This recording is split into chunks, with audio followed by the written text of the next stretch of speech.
Le cycle d'Elric par Michael Moorcock. Tome 3. Le navigateur sur les mers du destin.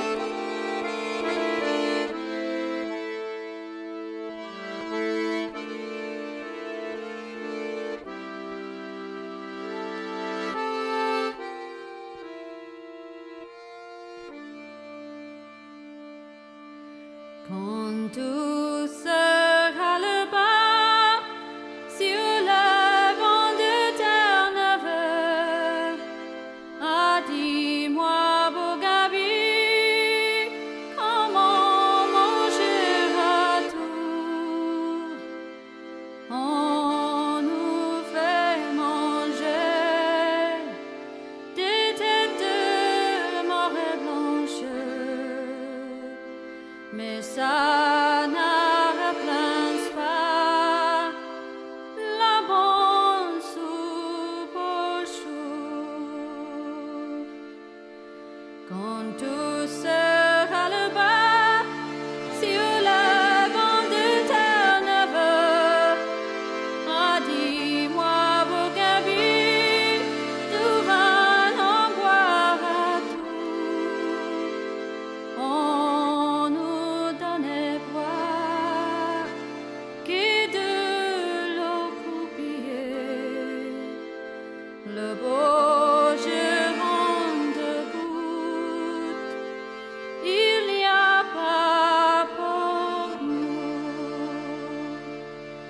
Quand tout sera le bas sur le banc de Terre-Neuve, ah dis-moi, beau Gaby, comment dormira-t-on?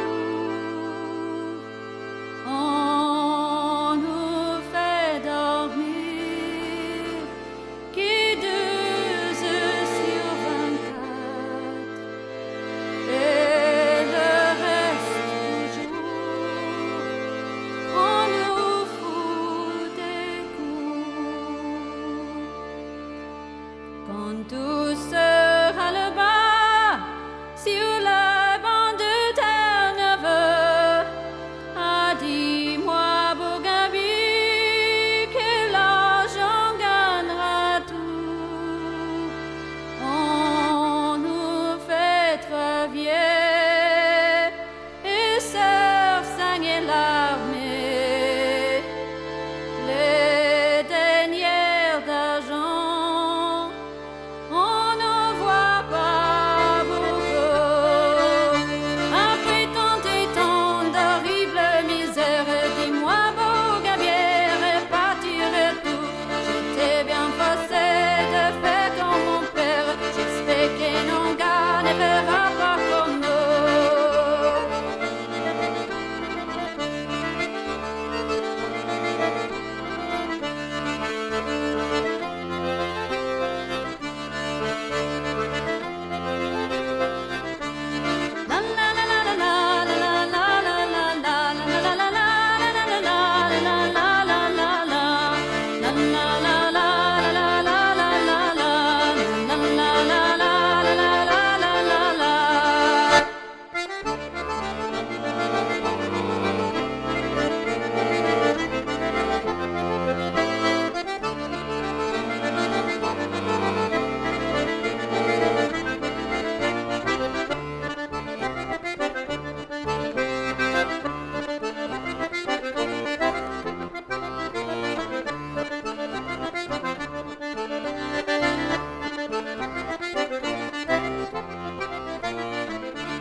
Chapitre 5. Ils étaient arrivés en haut du couloir. La voix bougonne était beaucoup plus forte à présent, mais aussi plus chevrotantes. Ils avaient devant eux un passage voûté qui aboutissait à une salle éclairée. La chambre d'Agak, sans aucun doute, dit Ashnar, en assurant sa prise sur son épée. Il se peut, oui, fit Elric. Il se sentait détaché de son propre corps. Peut-être était-ce la chaleur et l'épuisement, ou bien son inquiétude croissante, mais quelque chose le fit se retirer en lui-même et hésiter avant de pénétrer dans la salle. Celle-ci était octogonale, et chacun de ses côtés, en pente, était d'une couleur différente, et chaque couleur changeait constamment. De temps en temps, les parois devenaient semi-transparentes, laissant voir tout le panorama de la ville ou de l'ensemble de villes très en contrebas, ainsi que la forteresse jumelle de celle-ci, toujours reliée à elle par des tubes et des câbles. C'est le grand bassin au centre de la pièce qui attira surtout l'attention des arrivants. Il semblait profond, et était rempli d'une substance visqueuse et nauséabonde qui bouillonnait.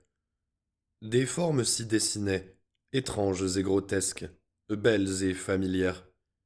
Elles semblaient toujours sur le point de prendre un aspect permanent, mais retombaient alors dans le bassin et se fondaient aussitôt dans la masse. La voix était devenue plus forte encore. Il ne faisait aucun doute qu'elle provenait du bassin. Quoi? Qui fait intrusion? Elric se força à s'approcher du bassin et, un instant, il vit son propre visage qui le regardait avant de se dissoudre. Qui fait intrusion? Ah non, je suis trop faible! Elric adressa la parole au bassin. Nous sommes de ceux que vous voudriez détruire. Nous sommes ceux dont vous voudriez vous nourrir. Ah, Agak, je me sens mal! Agak, où es-tu? Ashnar et Brut rejoignirent Elric, le visage révulsé de dégoût.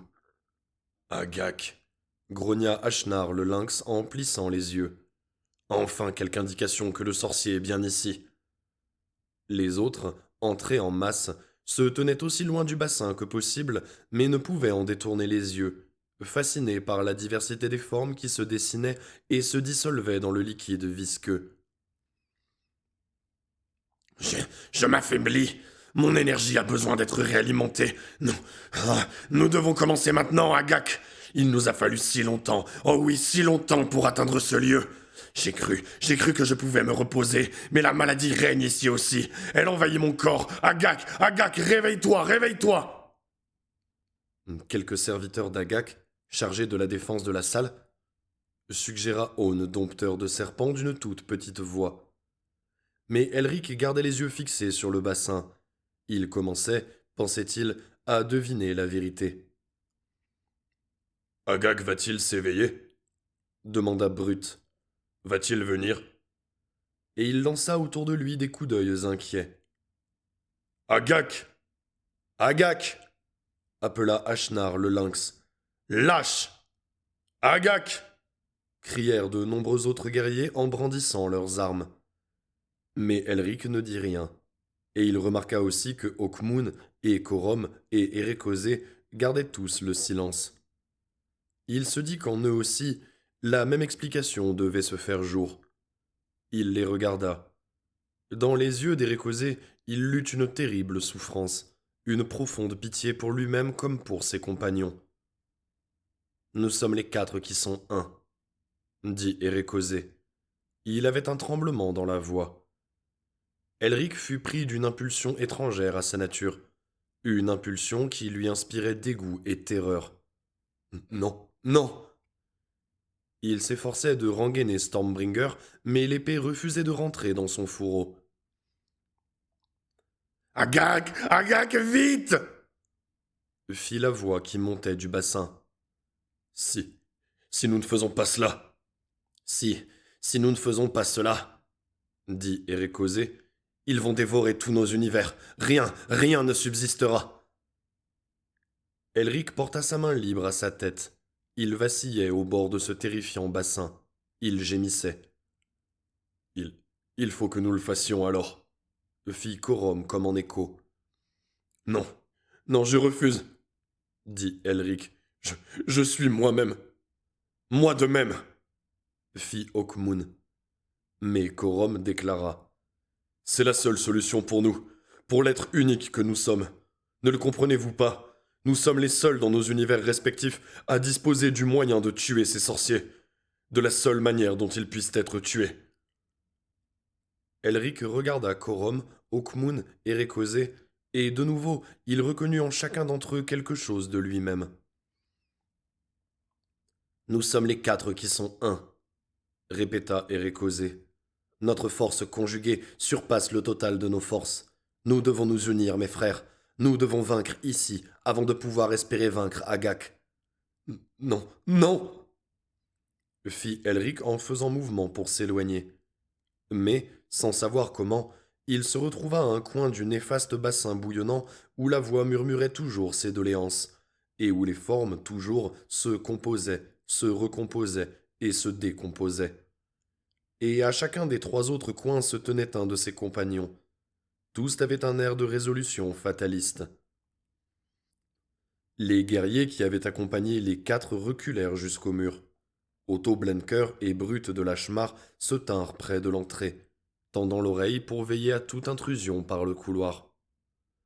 Les doigts d'Ashnar le lynx vinrent jouer sur la torche accrochée à sa ceinture, et sur son visage se peignait une horreur sans mélange. Elric sentit son bras se dresser contre sa volonté. C'était son épée qui le tirait vers le haut, et il vit que chacun de ses trois compagnons levait aussi son épée. Les lames tendues par-dessus le bassin, les pointes se rejoignirent juste au-dessus du centre. Elric hurla en sentant quelque chose pénétrer son être. De nouveau, il essaya de se libérer, mais il avait affaire à un trop grand pouvoir. D'autres voix se firent entendre dans sa tête. « Je comprends, je comprends, c'est la bonne solution. » C'était là le murmure lointain de Corum. « Oh non, non, non !» Et cela, c'était Hawkmoon. Mais les paroles sortaient des lèvres d'Elric. « Agak !» cria le bassin. La masse qui l'occupait était plus agitée que jamais, plus inquiète. « Agak, vite, ma sœur, réveille-toi !» Le corps d'Elric fut pris de tremblement, mais sa main tenait toujours fermement l'épée. Les atomes de son corps s'éparpillèrent, puis se réunirent en une unique entité fluide qui remonta la lame de l'épée vers le point d'intersection. Et Elric, qui était toujours Elric, hurlait de terreur, et il en soupira d'extase. Il était toujours Elric lorsqu'il s'écarta du bassin, et, se regardant un seul instant, se vit entièrement uni à ses trois autres moi. Un être se dressait au-dessus du bassin. Il avait un visage sur chaque côté de la tête, et chacun de ces visages appartenait à l'un des compagnons. Serein et terrible, les yeux ne sciaient pas. Il avait 8 bras, et ses bras étaient immobiles. Il était campé sur 8 jambes en arche au-dessus du bassin. Son armure et son équipement étaient de toutes couleurs, fondus ensemble tout en restant distincts. Il serrait dans ses 8 mains une grande épée unique. Elle et lui rayonnaient d'une spectrale lueur dorée. Et puis cela fut fait. Elric avait rejoint ce corps. Il était devenu quelque chose de différent. Lui-même plus 3 autres, plus quelque chose encore, d'indéfinissable, qui était la somme de cette union. Les 4 qui étaient un retournèrent la monstrueuse épée vers le bas, pointée sur la masse visqueuse qui bouillonnait frénétiquement dans le bassin au-dessous.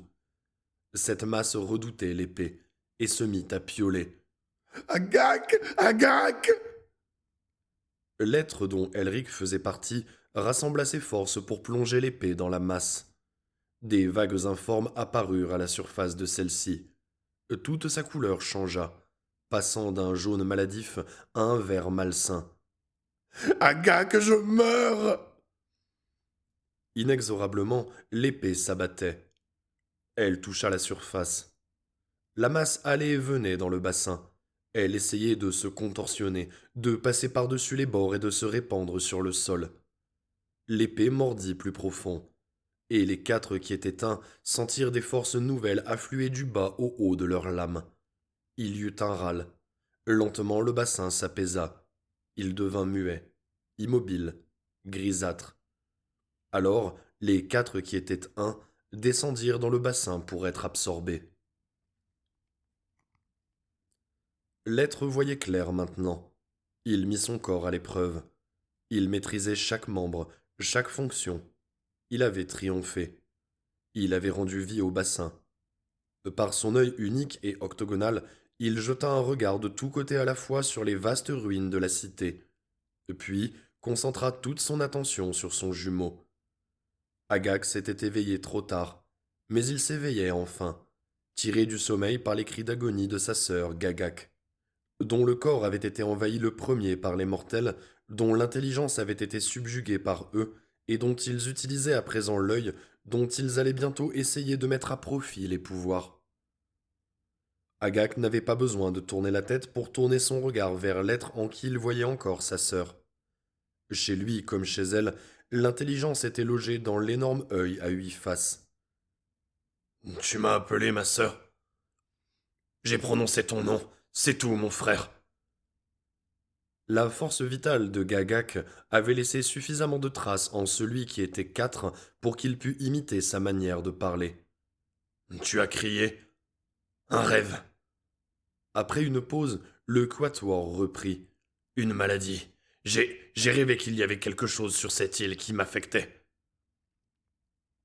Oh, est-ce possible? Nous ne connaissons pas suffisamment ces dimensions, ni les créatures qui les habitent.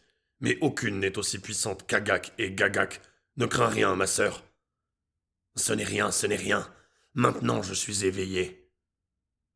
Agak eut l'air perplexe. Ma sœur, tu parles d'une façon curieuse. Le rêve, Répondit l'être qui s'était introduit dans le corps de Gagak et l'avait détruite. nous devons nous y mettre. Dit Agak. Les dimensions tournent, et le moment est venu. Ah, sens donc tout cela, ma sœur, qui attend que nous nous en emparions. Toute cette riche énergie, quelle ne sera pas notre force victorieuse quand nous rentrerons chez nous? Oui, je le sens. Répondit le quatuor. Et c'était vrai. Il sentait tout son univers, avec chacune de ses dimensions, tournoyer autour de lui. Étoiles et planètes et lunes, dans les multiples plans, regorgeant d'énergie dont Agak et Gagak avaient décidé de se nourrir. Et Gagak était encore suffisamment présent dans le quatuor pour que celui-ci ressentît, au plus profond de lui-même, un impatient appétit qui, maintenant que les dimensions parvenaient à la conjonction propice, n'allait pas tarder à être satisfait. Le quatuor éprouva la tentation de se joindre à Agak pour le festin, bien qu'il sût que, ce faisant, il dépouillerait son propre univers de son énergie jusqu'à la dernière parcelle. Astre éteint, monde mort. Même les seigneurs de la loi et du chaos périraient, car ils faisaient partie du même univers. Et pourtant, pour posséder une telle puissance, ne vaudrait-il pas la peine de commettre un crime aussi formidable? Le quatuor réprima son désir, et rassembla ses forces pour s'attaquer à Agak avant que celui-ci ne devint trop méfiant. Nous mettons-nous à festoyer, ma sœur. Le quatuor se dit que le navire l'avait amené sur l'île juste à temps. Presque trop tard, en fait. Ma sœur, Agak était à nouveau perplexe. ma sœur, qu'est-ce que... Le quatuor avait compris qu'il lui fallait rompre ses liaisons avec Agak. Tubes et câbles se détachèrent du corps de celui-ci pour être résorbés dans celui de Gagak. Qu'est-ce qui se passe? Quelques tremblements agitèrent l'étrange corps d'Agak. Ma sœur, ma sœur! Le quatuor s'apprêtait. Bien qu'il eût absorbé les souvenirs et les instincts de Gagak, il n'était toujours pas persuadé qu'il serait à même d'attaquer Agak sous la forme qu'elle avait choisie. Et, puisque la sorcière avait eu le pouvoir de changer de forme, le quatuor entreprit de se transformer à son tour, non sans laisser échapper force gémissements aux souffrances atroces qu'ils éprouvaient en rassemblant tous les matériaux de la forme corporelle dont ils s'étaient emparés pour changer ce qui semblait jusqu'alors en bâtiment en une masse informe de chair molle, sous le regard stupéfait d'Agak. Ma sœur, t'as raison! Le bâtiment, la créature qui était Gagak, était en convulsion, en fusion, en éruption. Il hurlait de douleur. Il trouva sa forme et rit. 4 visages riaient sur une tête gigantesque. 8 bras s'agitaient triomphalement. 8 jambes se mettaient en mouvement. Et au-dessus de cette tête, l'être brandissait une épée unique et massive, et il courait. Il se rua sur Agak alors que le sorcier venu d'ailleurs conservait encore sa forme statique. L'épée tournoyait, et, ce faisant, elle faisait pleuvoir des éclats de spectrale lumière dorée, cinglant le paysage ombré. Le quatuor égalait Agak en taille, et, à cet instant, ils étaient de force égale. Mais Agak, se rendant compte du danger, se mit à aspirer. Cela ne pouvait plus être un rituel dont il partagerait le plaisir avec sa sœur. Il lui fallait aspirer l'énergie de cet univers pour trouver la force de se défendre, pour obtenir ce dont il avait besoin afin de détruire son agresseur, le meurtrier de sa sœur. Et des mondes périssaient tandis qu'Agak aspirait. Mais cela ne suffisait pas. Alors, Agak eut recours à la ruse. C'est ici le centre de ton univers, créature. Toutes ces dimensions s'entrecroisent ici. Viens partager cette puissance. Ma sœur est morte, j'accepte cette mort. C'est toi qui désormais seras mon associé. Le veux-tu, le veux-tu? Oh oui, grâce à cette puissance, nous conquérerons un univers bien plus riche que celui-ci. Non, répondit le quatuor qui s'avançait toujours. Ah, très bien, mais en ce cas, sache que tu cours à la défaite. Le quatuor brandit son épée et l'abattit sur l'œil à facettes, bassin dans lequel bouillonnait l'intelligence d'Agak, tout comme naguère celle de sa sœur avait bouillonné. Mais Agak était déjà plus fort, et s'en remit aussitôt. Il fit surgir de lui-même des vrilles, et les lança comme des fouets vers le quatuor, et le quatuor trancha parmi les vrilles qui tentaient de s'agripper à lui. Et Agak aspira davantage d'énergie. Son corps, que les mortels avaient pris pour un bâtiment, se mit à flamboyer d'un feu écarlate, à rayonner d'une inconcevable chaleur. L'épée rugissait et étincelait. L'or se mêlait de lumière noire dont le flot se heurtait à l'écarlate. Et, tout le temps, le quatuor avait conscience de son propre univers qui se réduisait, qui se mourait. Rends ce que tu as volé, Agak! Fit le quatuor. Plans, angles et courbes, câbles et tubes brésillaient d'une lumière d'un rouge intense, et Agak soupira. L'univers gémit. Ah, je suis plus fort que toi, Dit Agak, à présent. et il se remit à aspirer. Le quatuor savait que l'attention d'Agak était distraite juste pendant ce court instant où il se nourrissait, et le quatuor savait aussi que lui-même devait tirer de l'énergie de son propre univers pour qu'Agak soit vaincu. Aussi l'épée fut-elle levée. Brandie en arrière à toute volée, la lame trancha à travers des dizaines de milliers de dimensions, captant leur puissance. Puis son mouvement s'inversa, et tandis qu'elle retombait, la lumière noire en rayonnait en mugissant. Elle retombait, et Agak en prit conscience, et son corps se mit à se transformer. Vers l'œil immense du sorcier, bassin de son intelligence, elle s'abattit, la lame noire. Et les multiples vrilles d'Agak se dressèrent pour le protéger de l'épée. Mais l'épée passa à travers comme si elle n'existait pas, et elle atteignit la loge octaédrique qui était l'œil d'Agak. Et elle continua à plonger dans le bassin de l'intelligence, au plus profond de la masse qui était la sensibilité du sorcier, attirant l'énergie en elle, et de là jusqu'à son maître, celui qui était 4. Et quelque chose hurla, et ce hurlement résonna dans tout l'univers, et quelque chose frissonna, et ce frisson parcourut tout l'univers. Et l'univers était mort, alors même qu'Agak se mourait. Le quatuor n'osa pas attendre de voir si Agak était totalement vaincu. Il retira la lame et la fit à nouveau voler en arrière à travers les dimensions. Et partout où elle passait, l'énergie ressurgissait. La lame sonore tournoyait, tournoyait et tournoyait encore, disséminant l'énergie, et l'épée chantait son triomphe et sa joie. Et de petits lambeaux de lumière noire et dorée s'envolaient en susurrant pour être réabsorbés. Pendant un instant, l'univers avait été privé de vie. Maintenant, il ressuscitait, et l'énergie d'Agak l'avait enrichi. Agak lui aussi était vivant, mais pétrifié. Il avait tenté de changer de forme pour se protéger. À présent, il ressemblait encore à moitié au bâtiment qu'Elric avait vu en arrivant sur l'île, mais l'autre moitié évoquait les quatre qui étaient un. Ici, une partie du visage de Corum, ici une jambe, là, un fragment de lame d'épée. Comme si Agak avait cru, à la fin, qu'on ne pouvait vaincre le quatuor qu'en prenant son aspect, tout comme le quatuor avait pris l'aspect de Gagak. Nous avions attendu si longtemps. Soupira Agak. Et, l'instant d'après, il était mort. Et le quatuor rengaina l'épée. Alors, un hurlement se fit entendre à travers les cités multiples, et un vent violent s'éleva et se précipita avec rage contre le quatuor, qui fut contraint de plier ses 8 jambes pour s'agenouiller et d'incliner sa tête aux 4 visages devant la tempête. Puis, peu à peu, il reprit la forme de Gagak la sorcière. Il s'étala dans le bassin stagnant de l'intelligence, et il en surgit, et se dressa un moment au-dessus pour retirer son épée du bassin.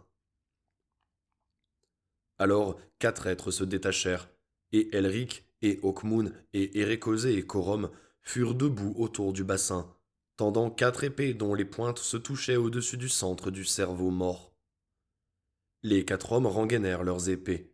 Ils se regardèrent un instant dans les yeux, et chacun y lut chez tous effroi et révérence. Elric se détourna. Il ne trouvait en lui ni pensée ni émotion qui pussent se rapporter à ce qui avait eu lieu. Il restait planté là, muet, les yeux fixés sur Ashnar le lynx, et il se demandait pourquoi celui-ci gloussait, mordillait sa barbe et s'écorchait la figure avec les ongles tandis que son épée gisait, oubliée sur le sol de la salle grise, en répétant « Maintenant j'ai de nouveau mon corps, ma chair, mon corps. Oui, maintenant j'ai mon corps. »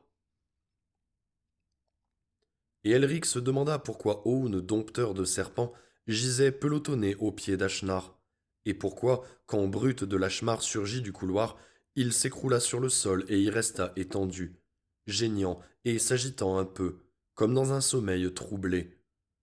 Otto Blenker pénétra dans la salle, l'épée au fourreau, les yeux complètement clos, les bras serrés sur la poitrine, frissonnant.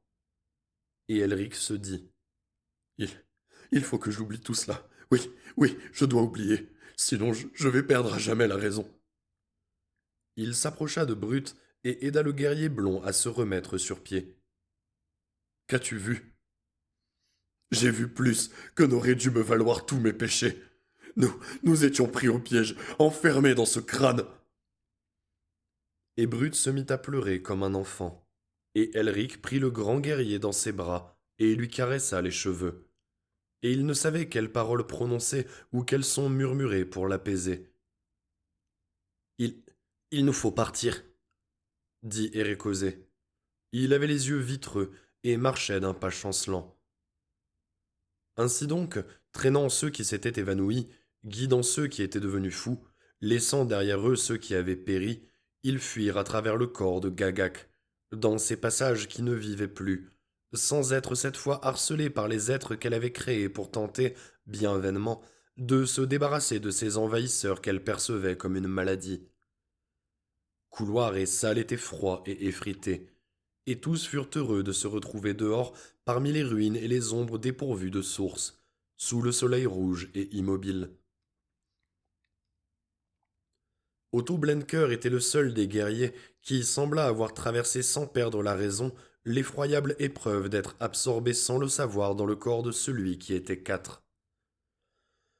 Il tira la torche de sa ceinture, sortit son amadou et y mit le feu.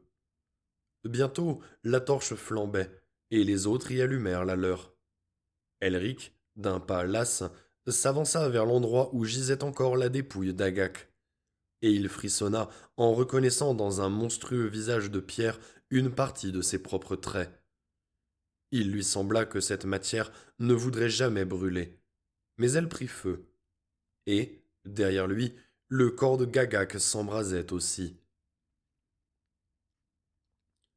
Tous deux furent vite consumés. 2 colonnes de feu jaillirent en grondant vers le ciel. Une fumée blanche et pourpre s'en éleva, qui obscurcit quelque temps le disque rouge du soleil. Les hommes regardèrent brûler les cadavres. Je me demande, dit Corom, si le capitaine savait pourquoi il nous envoyait ici. Ou alors il se doutait de ce qui allait arriver, dit Hawkmoon, et le ton de sa voix n'était pas loin de la rancœur.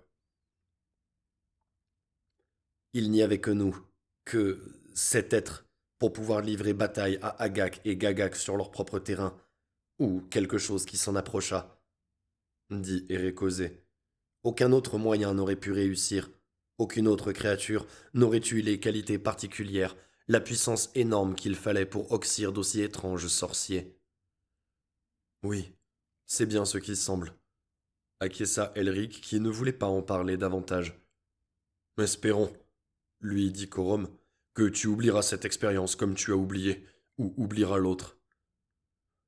Elric fixa sur lui un regard sans douceur. Espérons-le, frère. C'est avec ironie qu'Irekosé ricana. Qui pourrait se souvenir de ça? Et lui aussi se refusa à en dire plus. Ashnar le lynx, qui avait cessé de glousser en regardant l'incendie, poussa soudain un cri aigu et se détacha du groupe. Il partit en courant vers la colonne de feu vacillante, puis, changeant de direction, il disparut parmi les ruines et les ombres. Otto Blenker lança à Elric un regard interrogatif, mais celui-ci secoua la tête. À quoi bon le suivre? Que pouvons-nous faire pour lui? Il baissa les yeux vers Own, dompteur de serpents. Il avait eu une sympathie particulière pour l'homme à l'armure vert glauque. Il haussa les épaules. Lorsqu'ils reprirent leur route, ils laissèrent le corps de Own, dompteur de serpents, là où il gisait pelotonné, et se contentèrent d'aider Brut de Lachmar à traverser les décombres et à descendre vers le rivage. Bientôt, ils virent devant eux la brume blanche, et surent ainsi qu'ils approchaient de la mer, bien que le navire ne fût pas en vue. À l'orée de la brume, Hawkmoon et Erekosé s'arrêtèrent tous deux. « Je ne vais pas rejoindre le navire, » dit Hawkmoon. « J'ai l'impression d'avoir payé ma traversée maintenant. Si j'ai quelque chance de trouver Tanlorn, c'est ici, me semble-t-il, que je dois chercher. » C'est aussi mon sentiment, fit Erekosé en hochant la tête. Elric tourna les yeux vers Corom. Corom sourit. J'ai déjà trouvé Tanlorn. Je retourne au navire, dans l'espoir qu'il me déposera bientôt sur un rivage plus familier. Je partage cet espoir, dit Elric, dont le bras soutenait toujours Brut de Lachmar. Celui-ci soupira. Qu'est-ce qu'il y a eu? Qu'est-ce qui nous est arrivé? Rien, répondit Elric en serrant plus fort l'épaule de Brut. Et il essaya d'entraîner dans la brume le guerrier blond, mais celui-ci se dégagea et recula. Je reste, dit-il en s'éloignant d'Elric. Je suis désolé. Brut, fit Elric perplexe. Je suis désolé, répéta Brut. Mais j'ai peur du navire et Camarade Elric, j'ai peur de vous. Elric se disposait à suivre le guerrier lorsque Corom lui mit sur l'épaule une dure main d'argent. Allons-nous-en d'ici, camarade. Il n'y avait dans son sourire que tristesse. C'est ce qui est là derrière nous que je crains plus que le navire. Ils contemplèrent les ruines. Ils apercevaient, au loin, ce qui restait de l'incendie. Et il y avait là à présent 2 ombres, celle de Gagak et Agak telles qu'il leur était d'abord apparu. Elric aspira une goulée d'air froid. « Cela, j'en demeure d'accord, » dit-il à Corom. Otto Blenker fut le seul de leurs guerriers qui décida de regagner le navire avec eux. « Si c'est là Tanlorn, ce n'est pas, tout compte fait, l'endroit que je cherchais, » dit-il. Bientôt ils étaient dans l'eau jusqu'à la taille. De nouveau, ils aperçurent les contours du sombre vaisseau. Ils virent le capitaine appuyé à la rambarde, le bras levé comme pour saluer quelqu'un ou quelque chose sur l'île. « Capitaine !» lui cria Corom. Nous montons à bord. Vous êtes les bienvenus, répondit le capitaine. Oui, vous êtes les bienvenus. Tandis qu'Elric tendait la main vers l'échelle de corde, le visage aux yeux aveugles se tourna vers eux. Aimeriez-vous que ce vaisseau vous emporte quelque temps au lieu où tout est silence et repos? Oui, oui, je le pense, dit Elric, s'arrêtant de grimper à mi-hauteur de l'échelle. Il porta la main à sa tête. J'ai de nombreuses blessures. Lorsqu'il atteignit le bastingage, le capitaine, de sa propre main fraîche, l'aida à le franchir. Elles guériront, Elric. Elric s'approcha du mât. Il s'y appuya et regarda l'équipage silencieux déployer la voile. Corom et Otto Blenker montèrent à bord. Elric prêta l'oreille au bruit métallique qui indiquait qu'on levait l'ancre. Le navire eut un léger balancement. Otto Blenker regarda Elric, puis le capitaine. Puis il se détourna et gagna sans mot dire sa cabine dont il ferma la porte à clé. La voile se gonfla, et le navire se mit en mouvement. Tendant le bras, le capitaine mit la main sur celui d'Elric. Il prit aussi celui de Corom et emmena les deux hommes à sa cabine. « Le vin, fit-il. Il guérira toutes les blessures. » À la porte de la cabine du capitaine, Elric marqua un arrêt. « Et ce vin n'a-t-il pas aussi d'autres propriétés » demanda-t-il. « N'embrume-t-il pas la raison?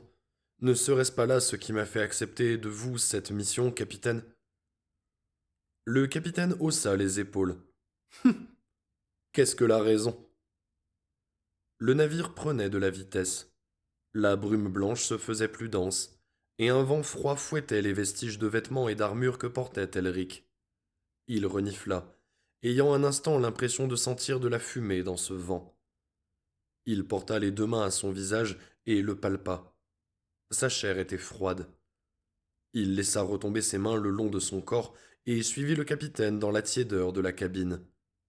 Le capitaine, de son pichet d'argent, versa du vin dans des coupes d'argent. Il en tendit une à Elric et une à Corom. Ils burent. Un peu plus tard, le capitaine demanda « Comment vous sentez-vous » Elric répondit « Je ne ressens rien. » Et, cette nuit-là, il ne rêva que d'ombre, et au matin, il ne comprenait plus rien à son rêve.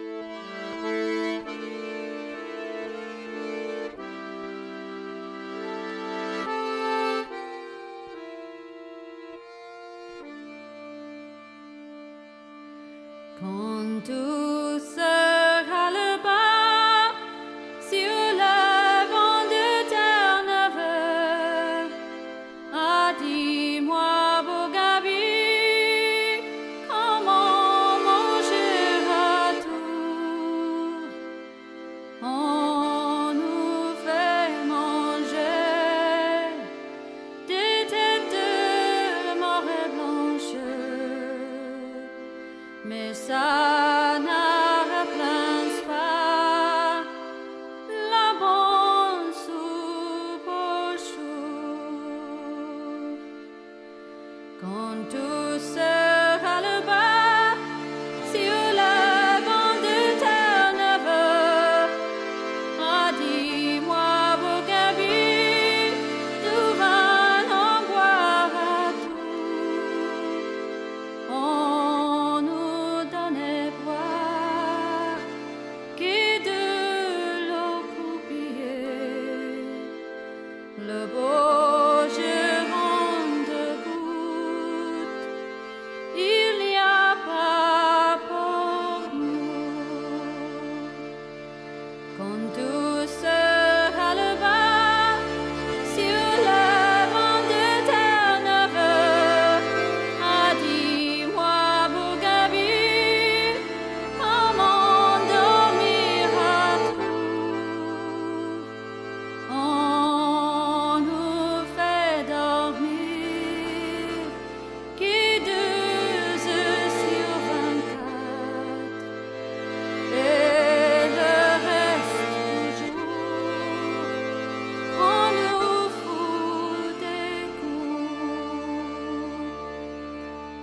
quand tout se